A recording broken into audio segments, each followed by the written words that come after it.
beloved Boss Mike Cervera.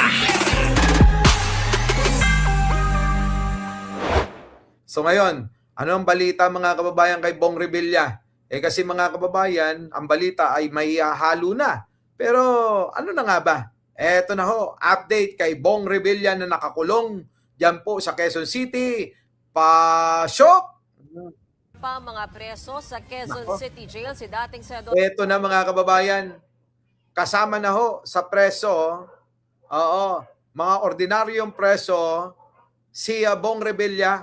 Eto na, pakinggan natin. Kasama na ng iba pa mga preso sa Quezon City Jail si dating senador Bong Revilla na nasasangkot sa flood control scandal. Nako. Sang-ayon dyan ang ilang kaanak na mga nakakulong doon. Nako. Para raw maranasan niya ang tunay na hirap sa bilangguan. Yan, kita nyo? Sino ho yung sang-ayon dito na ganito na dapat ang dapat gawin sa mga magnanakaw na politiko, na dapat hindi hinihiwalay sa mga ordinaryong preso? Kasi kung inyong matatandaan, sa panahon ng mga nakaraang mga administrasyon, ang mga politiko na mga magnanakaw sa gobyerno ay nakahiwalay ho ang kulungan.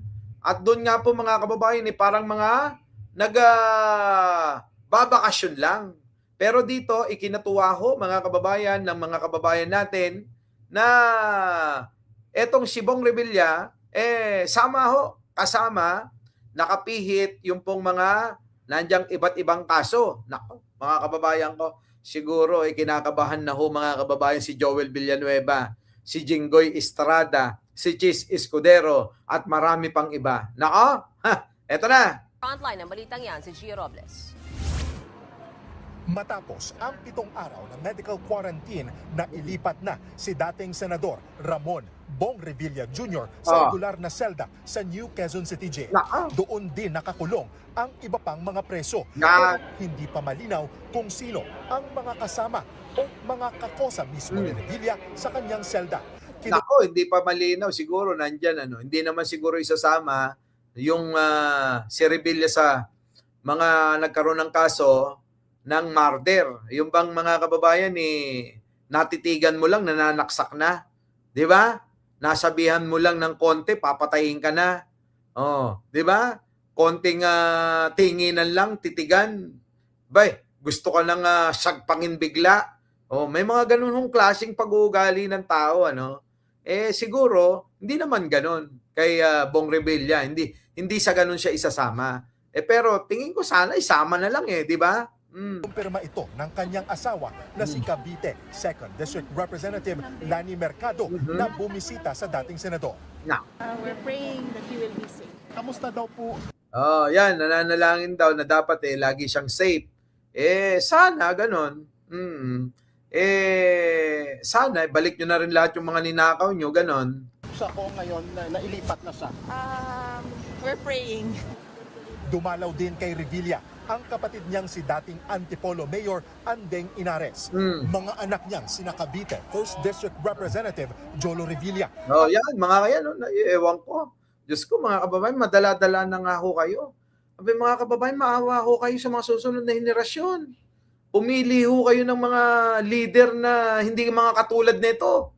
Agimat Party List Representative Brian Revilla. Kita nyo, agimat party list. Anong klaseng party list yan?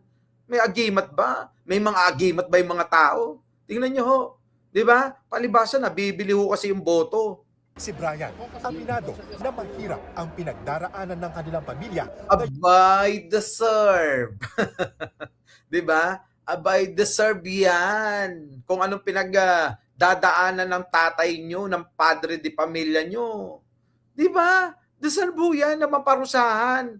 At dapat lang na kanyang pagdusahan kung ano man yung mga nagawa niyang kasalanan, lalong-lalo na ho, yung pong hindi para sa kanya, kundi para sa taong bayan, kinuha pa niyan. Di ba? Pasok! Yung nakakulong na naman ang kanilang ama. Wala ngang dala, walang kadala-dala. Kaya ayan, tignan nyo, paulit-ulit na lang na nakakulong. Paano? Nasa dugo niya na yata ang magnakaw ng magnakaw So, mahirap lang din po sa amin. Hindi ako, it's hard for me to... Nahirapan kayo Dami nyo naman pera. 'Di ba? Marami kayong pera. Oo. Para namang biktima pa kayo rito eh. Hindi, may ginawang kalokohan yung tatay nyo. May nagturo, may ebidensya, may nagsasabi. Yung pong mga mismong mga sangkot dyan sa flood control scam mismo ang nagsiwalat na ang tatay nyo, padre di pamilya nyo, ay kasangkot sa pagnanakaw ng kwarta ng bayan. To express how I really feel because the hard position to be in right now. Bukod sa pamilya Revilla, may mga kaanak rin ng ibang PDL ang bumisita ngayong araw sa New Quezon City Jail. Sang-ayon ang ilan sa kanila sa paglipat kay Revilla sa regular na kulungan. O, kita nyo? Sino ho ang hindi sasang-ayon? Kahit ho ako, sang-ayon ako dyan. Na ang mga presong katulad netong si Bong Revilla, kasama yung mga iba't ibang mga kababayan natin na nagdudusa rin sa kanilang mga inaakusa sa kanilang mga kasalanan nila. Wala namang pagkakaiba. Ano ang pagkakaiba niyan, mga kababayan? 'Di ba? Wala akong pagkakaiba sa mga yan, kriminal, mga inakusahan, mga nakagawa ng kasalanan. Ito naman si Bong Revilla, nagnakaw sa bayan. Nako, dapat nga mga kababayan, yung mga ganyan, sample agad binibitay agad di ba? Pero ganun talaga. Meron tayong proseso ng batas na dapat sundin at dun tayo. Oo. Ganun din naman ng Pangulo. Sabi ng Pangulo, kung nasaan ang ebidensya, dun tayo. Oo. Dun ang sundan natin. Dun tayo maglalagay ng pato. Para maranasan din niya kung paano rin yung mga ginagawa nila dyan. Walang special para sa PDL na nakakulong. Yan, tama ate. Dapat ganun naman talaga lagi. Na walang pipiliin na kahit na sino, sikat, artista, politiko. Dapat kung ano yung nararanasan ng mga ordinaryong preso, ay ganun din sa kanilang mga hayop, lahat sila. Oo, di ba? Mga kababayan ko kayo. Di ba? Sang-ayon ba kayo mga kababayan ko? Press 1 naman sa mga sang-ayon na kasama ang mga politiko, na mga inaakusahan, na mga nagnanakaw sa bayan. Di ba? Dapat kasama sila. Walang makakalusot. Dapat kung ano yung proseso, yun ang masusunod.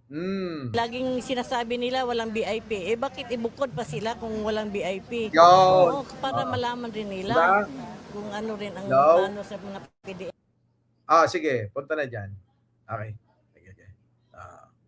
So yun, di ba mga kababayan ko? Kayo, ano masasabi nyo dyan?